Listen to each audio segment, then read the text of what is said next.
Bonjour à tous. Aujourd'hui, nous allons passer au travail de la théorie et d'un laboratoire sur l'électricité dynamique. La fiche synthèse, pour prendre les notes, ça va être la fiche synthèse numéro 22.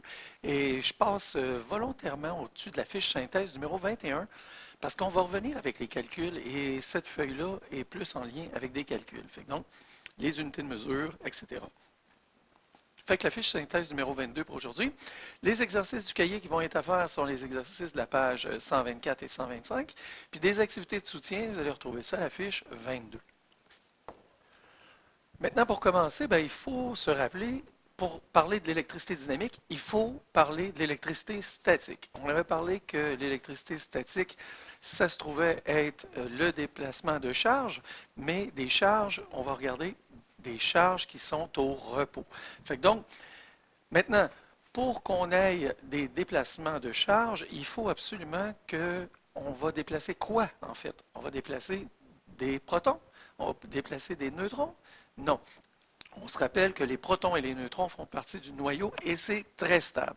Maintenant, qu'est-ce qui va se déplacer? Ça va être les électrons. Est-ce que ça va être tous les électrons qui peuvent se déplacer? Non. Encore une fois, il faut se rappeler que les électrons qui peuvent se déplacer sont les électrons de valence et non pas les électrons sur les couches inférieures. Donc, première des choses, être capable de déterminer qu'est-ce que sont ces charges-là. Ces charges, rappelez-vous que ce sont des charges négatives, les électrons sont négatifs. Et on a mentionné que l'électricité statique, charge au repos, maintenant on est en train de parler de charges dynamiques à partir d'aujourd'hui, donc des charges qui vont être en mouvement. Maintenant, je vais vous demander de prendre quelques minutes pour noter les cases qui vous manquent à votre fiche synthèse numéro 22. Et après ça, on va poursuivre avec la théorie. Donc, on commence par compléter notre fiche et après, on repart la vidéo. OK, maintenant on a parlé de électricité dynamique, qui veut dire du mouvement des charges. Et ce mouvement des charges-là, pour qu'il y ait un mouvement, on va parler d'un courant électrique. Le courant électrique, ça va être un déplacement ordonné des charges négatives portées par les électrons. Donc, il faut se rappeler qu'au tout départ, en fait, je vous l'apprends aujourd'hui, c'est qu'au tout départ, le courant, et d'ailleurs c'est le courant qu'on va utiliser tout au long de notre secondaire 4, on va parler de courant conventionnel. Le courant conventionnel, le sens conventionnel du courant, il va correspondre, et là vous pouvez le noter, il part du positif vers le négatif. Ça, c'est le courant conventionnel. On va se rendre compte aussi qu'il y a aussi un courant électronique qui se trouve à lui partir du négatif au positif. Est-ce qu'on parle de deux courants différents? Non, tout à fait pas. Hein? Pas tout à fait pas. Bref, les deux courants sont exactement les mêmes. C'est juste la référence qui change. Donc, si on commence par le commencement, juste essayer de comprendre qu'est-ce qui s'est passé, parce qu'en électronique, au tout départ, on a parti à partir d'une fausse conception en croyant que les électrons se déplaçaient du positif au négatif. Mais c'était une fausse conception. Donc, qu'est-ce qui s'est passé? Tout simplement, si je regarde, je me trouve à avoir trois personnes qui sont assises sur des chaises et une chaise vide. Donc, si ces personnes-là représentent des électrons et les chaises vides représentent des trous sur la couche de valence, à ce moment-là, je demande à la première personne qui se trouve être le plus à droite de se déplacer sur la chaise vide. Qu'est-ce qui va se passer? La personne s'est déplacée vers la droite. Mais du même coup, j'ai l'impression que c'est la chaise qui s'est déplacée vers la gauche. Si je continue avec la deuxième personne, on voit que la chaise continue de se déplacer vers la gauche alors que les personnes se déplacent vers la droite. Ce que ça me dit, c'est que le déplacement des personnes représente exactement le déplacement des électrons, puis le déplacement de la chaise vide, en fait, il n'y a jamais eu de déplacement de chaise vide. Hein? On a tout simplement transféré de chaise vide et ça fait en sorte que ça nous donne l'impression qu'on a eu un déplacement d'une chaise qui était vide. Ça, on parle à ce moment-là des trous sur les électrons, sur la couche électronique de valence. Et maintenant, donc, ça veut dire que les personnes représentent les électrons et les trous, les personnes se déplacent vers la droite et les trous se déplacent vers la gauche. Donc, courant électronique, déplacement du négatif vers le positif, courant conventionnel, déplacement du positif vers le négatif. Maintenant, si on regarde le sens du courant conventionnel, on vient de passer au travers, on continue avec ça. Maintenant, on parle d'un circuit électrique. Fait que pour réaliser un circuit électrique, c'est ce que vous allez faire aujourd'hui avec votre laboratoire. Je vous demande, vous devriez avoir déjà ramassé le matériel et vous ne devriez pas être en train de jouer avec. Hein. Donc, il devrait être sagement posé sur votre bureau alors que vous devriez avoir uniquement votre fiche synthèse numéro 22 entre les mains, n'est-ce pas? Et à ce moment-là, on va regarder le courant électrique, un circuit électrique. Qu'est-ce que c'est? Ben, c'est le montage qui va permettre aux charges électriques de circuler en boucle, c'est-à-dire de se maintenir en mouvement. Fait que donc, la meilleure analogie qu'on peut faire avec ça, ce serait justement une piste de ski ou encore même une route, hein, où que je pourrais avoir une boucle et que je passe tout le temps à la même place. Fait que donc, si je regarde la piste de ski, on a besoin d'un rebond de pente pour être capable de monter au sommet. Ça pourrait être attribuable à l'alimentation. Fait qu'on va avoir besoin d'une alimentation, ce qu'on appelle une source d'énergie électrique. La source d'énergie électrique, elle est là pour pousser les charges. Fait que donc, pour provoquer ce déplacement-là. Fait qu'elle va permettre aux charges de monter en haut du mont de pente et par la suite, elle va redescendre. Et pour se maintenir en déplacement, ça veut dire qu'ils vont continuer à passer par le mont de pente. Fait que donc, la hauteur de la pente va faire en sorte qu'on peut associer ça à une tension électrique, une pression électrique qui est appliquée aux charges. Les skieurs représentent ces charges-là qui sont en déplacement. Le nombre de skieurs dans une seconde va représenter l'intensité du courant électrique qu'on va se trouver à avoir. Fait que donc, si on ramène ça maintenant à un circuit, on a dit qu'un circuit, c'est un montage qui permet aux charges électriques de circuler en boucle. Maintenant, qu'est-ce que ça me prend pour circuler en boucle? Bien, ça me prend minimalement trois choses. Ça me prend la source d'énergie électrique. Dans ce cas-ci, à droite, vous avez une pile. Ensuite, vous avez besoin de conducteurs. Fait que les conducteurs, c'est les fils électriques qui permettent à la charge d'aller alimenter la résistance. Fait que donc, ces fils électriques, dans ce cas-là, le fil noir et le fil rouge. On va voir que par convention, le fil rouge est attaché normalement au positif et que le fil noir va être attaché normalement au négatif quand on parle de courant continu. Maintenant, première des choses, on a besoin d'une source d'énergie électrique. Deuxième des choses, on a besoin de ces conducteurs-là.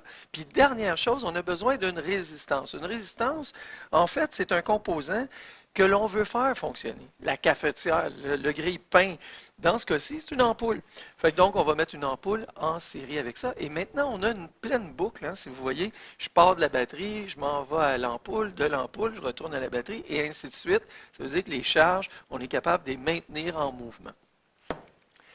Maintenant, on va se rendre compte aussi qu'il y a deux types de circuits. Il y a des circuits qu'on appelle des circuits en série et des circuits en parallèle. Fait que donc, dans un premier temps, si je regarde un circuit qui est en série, c'est un circuit dans lequel les éléments sont branchés les uns à la suite des autres. Fait que donc, ça, c'est la priorité. C'est imaginer que, encore une fois, on a notre boucle. Fait que donc, dans ce cas-ci, vous avez les symboles électriques des différentes composantes. On vous a remis au début de la période une feuille sur les différents symboles. Fait que si vous regardez le symbole qu'on vient d'utiliser aujourd'hui, c'est le symbole qui se trouve à la lettre C, qui se trouve être une pile. P-I-L-E.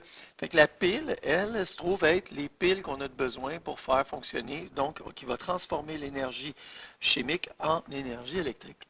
Et par la suite, vous avez des conducteurs, les bouts de fil qu'on va regarder. Fait que donc ça, vous regardez, numéro P, c'est des fils conducteurs.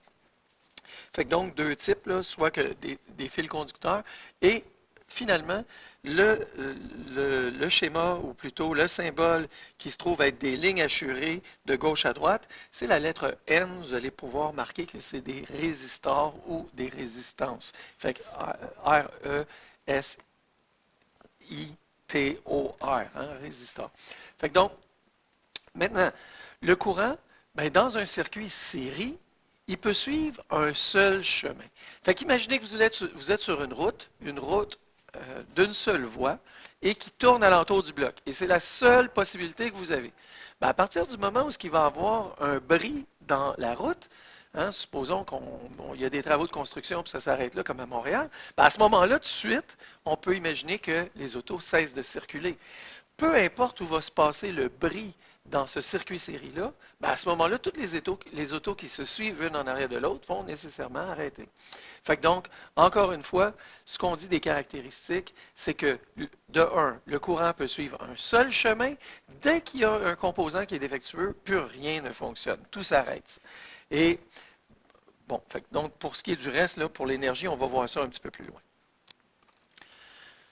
Maintenant, je vous présente un circuit en série qui manque un fil ici pour relier la pile. La pile est ici, comme vous voyez. Je me trouve à avoir deux ampoules, première, deuxième ampoule, et je vais réunir le tout maintenant avec un autre bout de fil. Fait que là, je viens de créer une boucle. En créant une boucle, qu'est-ce qu'on se rend compte? Automatiquement, les lumières allument et le courant circule dans le circuit.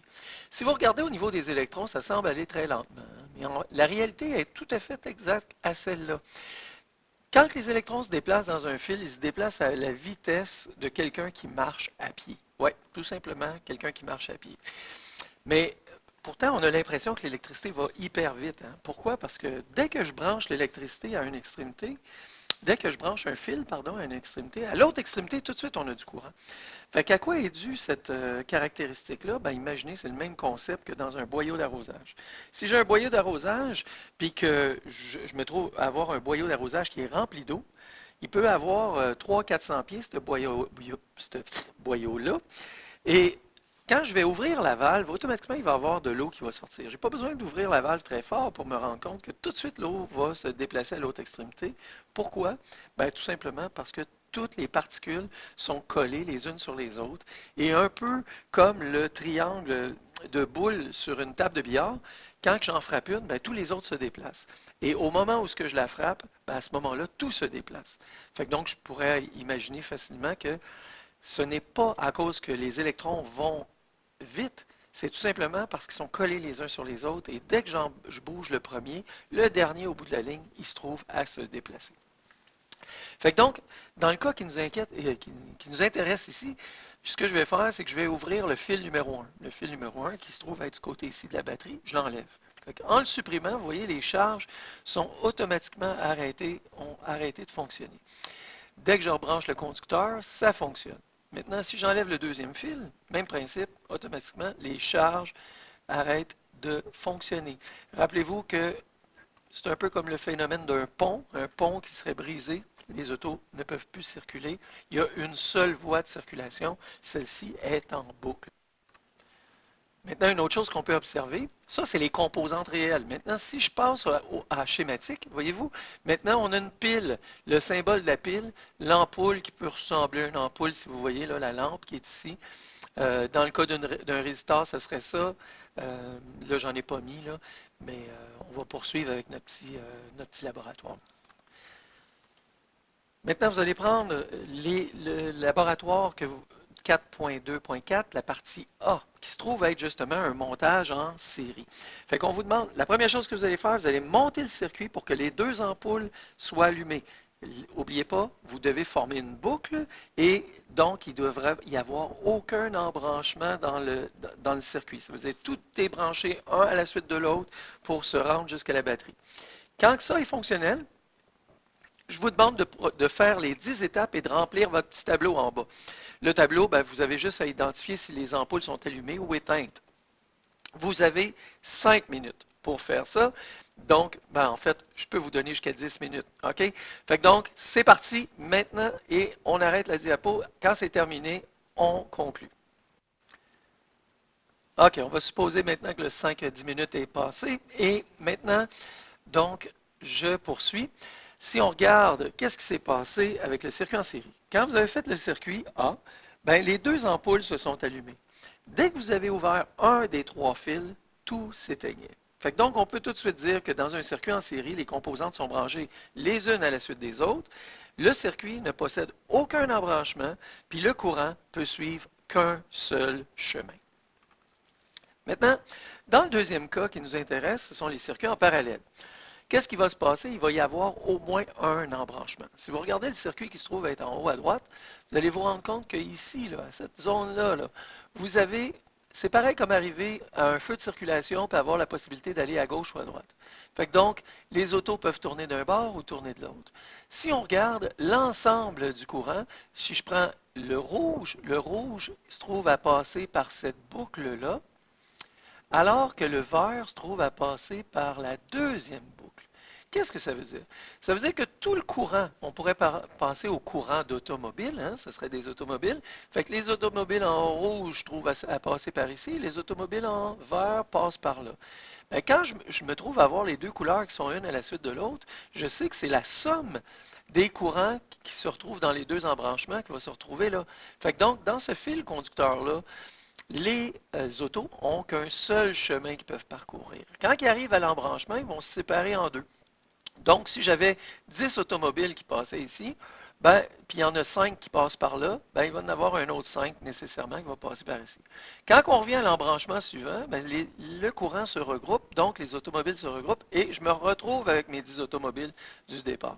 Et ainsi de suite. Ça veut dire que si, exemple, sur mes 10 automobiles, j'en ai seulement 4 qui passent par là, nécessairement, il va y en avoir 6 qui vont passer par la deuxième résistance. Ça va? Fait que donc, caractéristique maintenant de ce genre de circuit-là, s'il y a un élément qui est défectueux, exemple, ici, ce serait une ampoule, elle est défectueuse, ben, ça n'empêche pas l'autre boucle de fonctionner.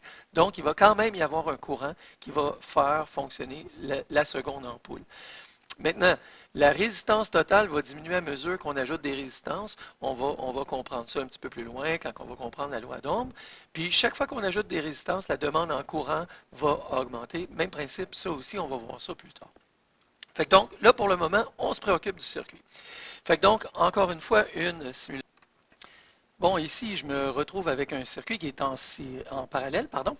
Et encore une fois, si je me trouve à enlever le fil, voyez-vous, tous les charges qui passent ici, il y en a une partie qui s'en vont vers la première ampoule et des charges qui s'en vont vers la seconde ampoule.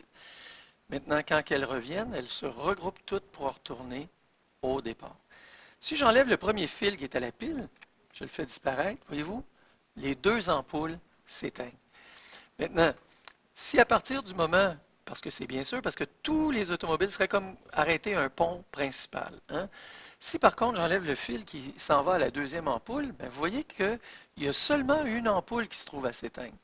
Fait que donc, celle-là, je peux la rebrancher. Hein? Même principe, si ce serait celui-là ici que je me trouve enlevé, bon, comme dans votre cas, ça c'est votre fil numéro 1, celui-là c'est votre fil numéro 2, chose que vous allez avoir à faire. Fait que j'enlève le fil numéro 2, vous voyez, il y a rien qu'une ampoule qui s'éteint. J'enlève le fil numéro 3, c'est celui-là. On voit qu'il y a une seule ampoule, encore une fois, qui s'éteint. Et si j'enlève le fil numéro 4, celui-là, qui se trouve être relié à la batterie, on se rappelle que c'est l'axe principal où ce que tous les autos passent à ce moment-là, plus rien ne fonctionne. Maintenant, je vous demande de procéder encore une fois au laboratoire. Fait que vous allez faire maintenant la partie B. Vous allez brancher toutes les composantes électriques afin de réussir à faire un circuit en parallèle. Fait qu'un premier fil qui passe du positif s'en va directement à l'ampoule 1. Un deuxième fil qui part de l'ampoule 1 vers l'ampoule 2. De l'autre côté, maintenant, vous allez prendre un fil noir, l'ampoule 2 à l'ampoule 1 et un dernier fil, le fil numéro 4, qui part de l'ampoule 1 à aller à la batterie. Quand vous allez avoir réalisé le circuit, bien, vos deux ampoules devraient allumer et par la suite, je vous demande de procéder aux différentes vérifications, les étapes ou plutôt le protocole de 1 à 10. Et quand vous allez avoir terminé, n'oubliez pas de remplir le tableau au fur et à mesure que vous faites le travail. 5 à 10 minutes encore une fois. Bon. Bon, maintenant, vous avez terminé le laboratoire du circuit en parallèle. Vous vous êtes rendu compte que, évidemment, quand le circuit était fermé, que les deux ampoules étaient allumées. Quand vous avez enlevé le fil qui amenait de la batterie à aller aux deux circuits, à ce moment-là, tout s'est éteint. Le fil numéro 2, lui, empêchait uniquement l'ampoule 2 de fonctionner parce qu'il y avait quand même une boucle à l'ampoule 1 avec les fils 1 et 4. Fil numéro 3, même principe, il empêchait uniquement l'ampoule électrique 2 de fonctionner. Et finalement, le fil numéro 4, ça se trouvait être le courant total qui passait par là. Et à ce moment-là, tout s'éteignait. Fait que donc, ça confirme que dans un circuit en parallèle, celui-ci, il possède minimalement un embranchement. L'embranchement qui permet aux charges de passer soit par un côté ou de l'autre. Le courant, il peut suivre, lui, plus qu'un chemin. Hein? Il ne peut suivre plus qu'un chemin. Wow, il manque des affaires là. Le courant peut suivre plus d'un chemin. Encercler un embranchement sur le schéma électrique du circuit, je vous demande de le faire directement sur le circuit.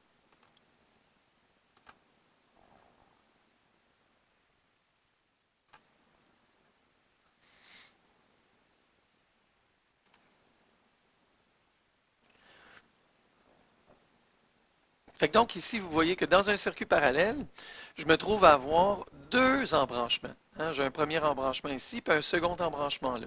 Fait que donc, les charges peuvent passer, on voit ce qui est en bleu, passe de cette façon-là, et les charges en vert dans l'autre sens. Ici, j'ai fait les charges dans le sens du courant conventionnel. Rappelez-vous, quand on regardait la simulation, on voyait le déplacement des électrons. Ça se trouve être le courant électronique. Le déplacement se faisait du négatif vers le positif à ce moment-là. Et on voit que le courant en bleu se trouve à passer par la première ampoule, le courant en vert passe par la seconde ampoule. Donc, ça fait en sorte que s'il y a une ampoule qui brûle, ben, l'autre fonctionne quand même. Chose qu'on ne pouvait pas avoir dans un circuit encerclé. Maintenant, vous devriez avoir encerclé là, justement les embranchements. Hein, ça devrait. OK, maintenant, si on fait le tour un peu de notre cahier, ou plutôt de notre fiche synthèse, on va regarder tout de suite dans notre fiche synthèse, juste un instant. Bon, au niveau de la fiche synthèse, on devrait déjà avoir rempli comme quoi que le circuit électrique, c'est un montage qui permet aux charges électriques de circuler en boucle, qu'un circuit en série, c'est un circuit dans lequel les éléments sont branchés les uns à la suite des autres, qu'un circuit en parallèle est un circuit qui comporte au moins un embranchement, et finalement, les deux lois de Kirchhoff, on avait pris ça en note tout à fait au départ. Juste en dessous de ça, on a les composantes minimales d'un circuit électrique, et la première composante se trouve être une source d'énergie électrique. La seconde, la résistance électrique. Et le dernier, les fils conducteurs qui permettent aux charges de circuler de la source à la résistance, puis de la résistance à la source. Fait que tout ça, on avait rempli ça. Maintenant, ce qui nous reste, c'est d'identifier, on avait dit, il y a deux types de circuits. Premier type, c'est un circuit en série. Fait que donc, le circuit que je vous montre ici, c'est le circuit qui est en série. Il faut identifier un circuit. Fait que donc, ici, je vous demande de me dessiner ce circuit-là dans la case qui nous manque, sans mettre le courant qui est en rouge. Là, hein, on ne met pas ça. Et en parallèle, même principe, je vous demande de dessiner le circuit qui est en parallèle, qui est ici. Et encore une fois, sans mettre les lignes pointillées, ou plutôt les flèches rouges et les flèches vertes. Okay? Fait que ça devrait compléter pour cette partie-là. Si on tourne la page de notre fiche synthèse, il y a une autre ligne qu'on peut faire tout de suite parce qu'on va arriver à comprendre assez facilement. Dans un circuit qui est en série, on se rend compte que le courant total, c'est le courant qui circule dans la boucle. Mais ce courant-là est le même que dans la résistance R1, fait que le courant I1 est égal à IT, à I total. Le courant de la résistance R2 est aussi égal. C'est parce que c'est toujours le même courant. Maintenant, dans le deuxième circuit, lui, c'est différent. Et on se rappelle que le courant total qui se trouve être à peu près ici, là, dans cette zone-là, ben, il va se séparer en deux artères. Fait que donc, dès que je rencontre un embranchement, le courant se divise, puis il y a une partie qui s'en va par là, puis il y a une partie qui s'en va par là. Donc, le courant total, c'est égal à quoi? C'était la somme des courants. Si j'avais eu une troisième résistance ici, ben à ce moment-là, c'est pour ça que je rajoutais IN, là, il peut y en avoir 3, 4, 5, ça va toujours être la somme des résistances qui sont en série. OK, maintenant ça complète notre fiche synthèse numéro 22 pour le moment. Il nous reste encore quelques éléments à rentrer dedans, mais ça va se faire au prochain cours. On va avoir besoin de la compréhension de la tension et de la résistance qui va venir au prochain cours. Fait que là-dessus, je vous demande de tenter de procéder aux exercices des pages que je vous ai données. Je crois que c'est 124 et 125. Puis après ça, ben, ça complète le cours. Merci. Au revoir.